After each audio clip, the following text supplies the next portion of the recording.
Suatu saat ibu butuh sesuatu, jual itu, bantu dia. Kalaupun tidak, akadkan jadi hartanya dia. Kalaupun nanti dia meninggal, jadikan ini warisan dia kepada anak-anak yang lainnya. Susah itu. Wah, kaya Anda kalau bisa begini. Kaya Anda. Orang yang sudah berbakti kepada orang tuanya dengan ketulusan, haram yang namanya miskin itu datang ke kita.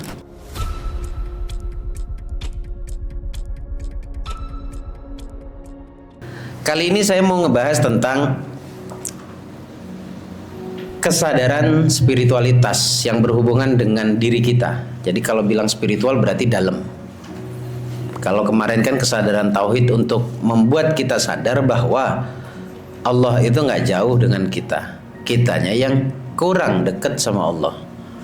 Kalau sekarang saya mau ngebahas tentang kesembuhan mentalnya dulu. Saya tanya dulu, mau ngebahas uang atau uang atau uang atau uang? Hah? Oke. Atau cinta? Ibu-ibunya langsung uang gitu kan? Uang. Kalau nggak ada cinta, tenang Gus, ada uang ada cinta Gus. Gitu ya. Ya ngebahas uang ya. Saya mau nambahin pertanyaan Bu Endang semalam kemarin yang belum terjawab. Terakhir kita ngebahas sedekah ya. Sedekah itu semuanya baik, tapi yang namanya baik ada yang terbaik dong. Kan ada ganteng, ada ganteng banget, ya kan? Ada ayu ayu banget ya. Jadi ada dua, ya kan? Ada apa tadi? Ada baik, ada terbaik gitu ya. Semua sedekah pada akhirnya baik, sebenarnya pasti baik. Tapi kalau bertanya yang terbaik, yang seharusnya gitu, dimulai dari mana gitu pertanyaannya. Tetap mulainya dari orang tua. Saya jawab detail nih sekarang nih. Orang tua, kalau misalkan Anda dapatnya kecil, nggak bisa Anda bagi, malu ke orang tua. Ini ada beberapa kasus soalnya. Disimpan dulu, tapi harus Anda konsisten ya. Harus Anda jujur ke diri sendiri, disimpan. Nanti sekiranya sudah terkumpul pantas, baru berikan ke dia. Ini ngomongin orang tua yang masih hidup. Oke?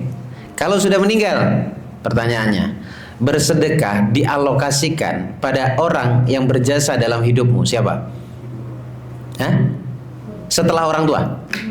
Guru. Nah, alokasikan ke dia, tapi akad. Awas ya. Sampaikan. Ayo Ustadz, Pak, Mas, sedekah ini saya atasnamakan ibunda saya yang sudah meninggal atau ayahanda saya yang sudah meninggal. Diakadkan itu, wajib itu, bukan perkara wajib atau sunnah ini. Ini sebagai bentuk memunculkan rasa terima kasih kepada yang memberi dan yang nerima, biar nggak asal nerima aja, giliran disedekahi asal nerima aja. Jadi disampaikan dulu, sedekah ini saya atasnamakan orang tua saya, Fulan dan Fulan. Yang nerima minimal berfatihah. Monggo kita berfatihah, namanya siapa misalkan gitu. Berfatihah itu maksudnya ngirim doa. Walaupun sebenarnya tanpa fatihah itu sudah hakikinya doa, tapi kan afdolnya, puasnya hati kita memberikan sesuatu. Dan berikan pada orang yang pandai bersyukur. Gurumu belum tentu bersyukur. Ya. Malam yashkurin nas lam yashkurullah. Kalau ada satu manusia yang tidak bisa bersyukur pada manusia yang lainnya atau berterima kasih pada manusia yang lainnya, maka jangan pernah harap dia bisa bersyukur atau berterima kasih kepada Allah. Palsu itu. Syukurnya kepada Allah itu palsu. Ke manusia aja nggak bisa berterima kasih. Oke ya. Ke orang dilanjutkan pada orang yang berjasa menurutmu siapapun itu. Kalau ternyata yang berjasa adalah kakakmu, nggak apa-apa. Kasih ke mereka dan atas namakan orang tuanya. Atas namakan orang tuamu. Oke ya. Apalagi pertanyaan yang sering muncul tuh. Ini yang pertama dulu nih. Bagaimana kalau orang tua tidak nerima? Ada nggak yang begitu? Ada, kamu simpan aja deh gitu. Ada nggak? Ada ya. Bu, saya sebenarnya cuma mau memanjangkan wasilah. Bilang ke dia, saya cuma ingin memenuhi syarat saya karena saya sudah dapat rezeki.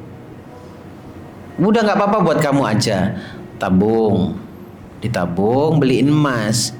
Suatu saat ibu butuh sesuatu, jual itu, bantu dia.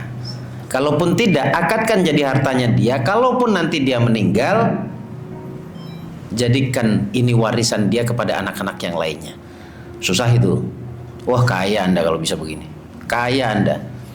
Karena setahu saya, orang yang sudah berbakti kepada orang tuanya dengan ketulusan, panjang lagi ngebahas tulus nih. Haram yang namanya miskin itu datang ke kita. Haram yang namanya miskin itu datang ke kita. Ya, itu yang pertama, orang tua dan guru, itu satu paket sebenarnya. Kemudian yang kedua, keluarga atau kerabat yang benar-benar membutuhkan. Ini adalah namanya yang dinamakan bahwa dakwah itu mulailah dari orang-orang terdekat. Gitu, orang-orang terdekat. Siapapun, tapi dengan catatannya, dikasih strip penjelasan lebihnya, dia benar-benar membutuhkan dan benar-benar dia pun tak punya kesanggupan untuk mendapatkan rezeki. Contoh,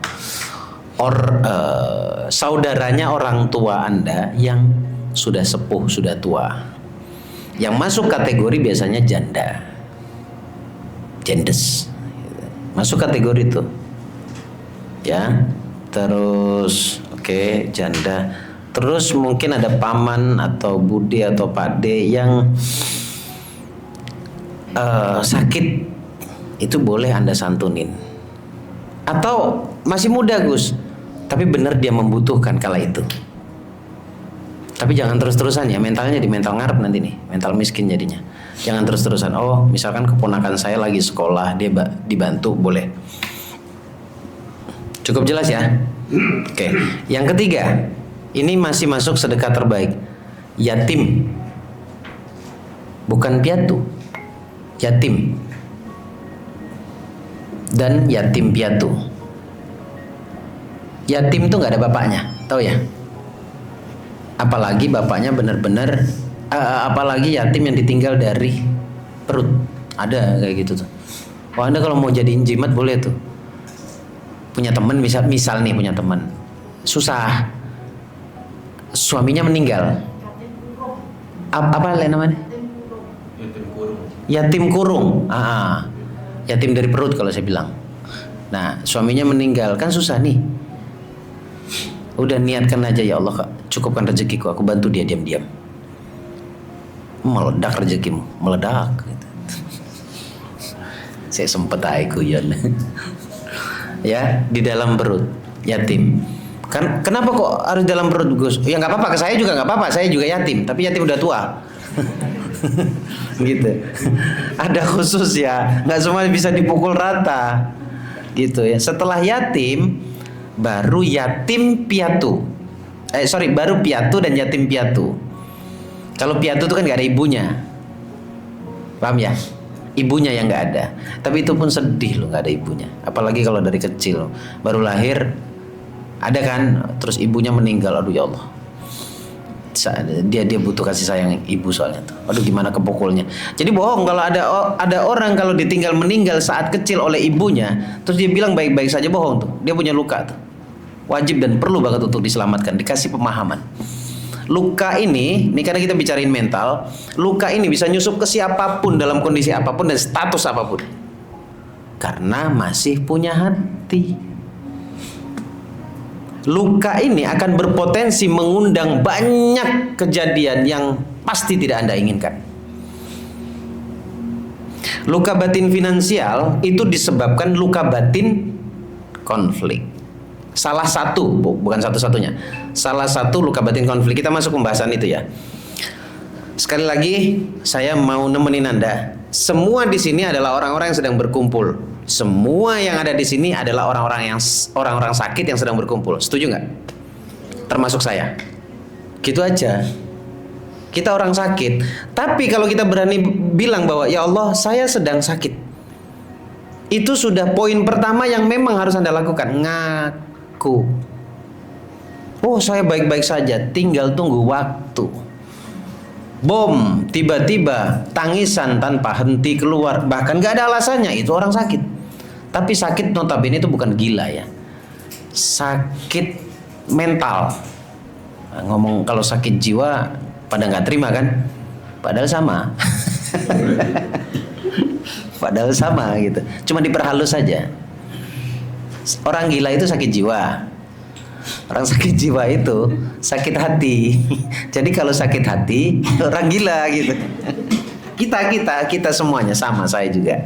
Jadi saya bicara ini dari tahun 2017-2018 tentang luka batin. Cikal bakal saya ngebahas tentang luka batin ini karena saya sendiri. Kenapa saya mengalami sebuah siklus kejadian yang tidak saya inginkan berulang. Sementara saya percaya satu hal, bahwa tidak ada yang terjadi kebetulan. Masa berulang kebetulan? Ya kan? Respon pertama pada orang tidak sadar pasti salah mereka. Salah ibu saya, salah bapak saya, salah tetangga saya, salah istri saya. Jadi siapa? Saya gimana? Saya maha benar. Siapa yang begitu? Siapa yang seperti itu? Jangan ngaku. Misal, kasih contoh kasus apa ya kira-kira ya? Biar enak. Gak apa-apa, luka batin finansial juga gak apa-apa. Apa coba? Apa? Gagal bisnis. Contoh ya. Gagal bisnis. Pertama bikin bisnis, singkat cerita gagal. 1 tahun kemudian ada kesempatan lagi nih bisnis. Wah, ini bagus nih, berhasil nih kayaknya nih. Bikin lagi, gagal lagi, ditipu lagi, bahasanya begitu. Sudah selesai kan? Di breakdown. Oh, ini salahnya di sana. Oke. 5 bulan berikutnya ditawarin lagi, atau punya ide lagi mau bisnis lagi, gagal lagi. Siapa yang ngalamin itu? 1, 2, 3, 4. Kenapa saya ketawa? Karena saya tahu banget sebabnya apa dan bagaimana cara memperbaikinya. Mau nggak pertanyaannya? Sebenarnya kita perlu, kalau kebetulan 1 kali aja. Kalau 2 kali bukan kebetulan, itu direncana itu.